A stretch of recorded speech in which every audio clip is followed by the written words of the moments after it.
got a great tip for you. Loop components. They're great to use, great to collaborate, and no matter where you put them, Word, Chat, OneNote, it's all live.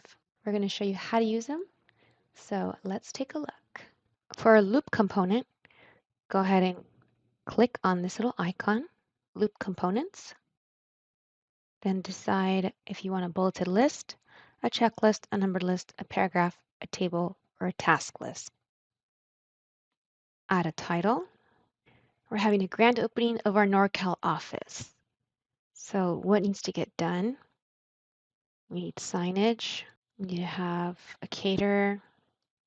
And if you want to assign this to your colleagues, at mention, and yourself, you can at mention yourself too.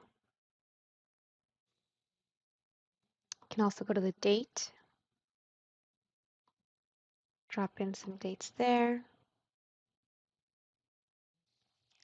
Then before you share this out, click on this drop down arrow here so you can decide who can edit and who can view.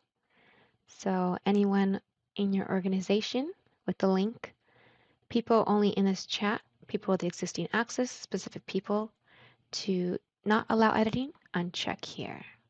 If you want them to edit, then check here and then click apply.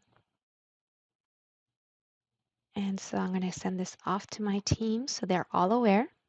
Here it is. And if I want to, I can copy this link.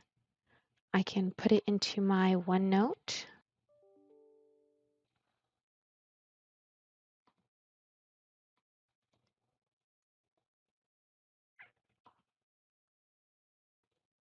So now everyone can just click here and this will take them live to the form.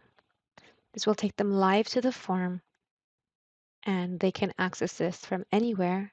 And as they update it, it stays current and live. We hope you learned something today.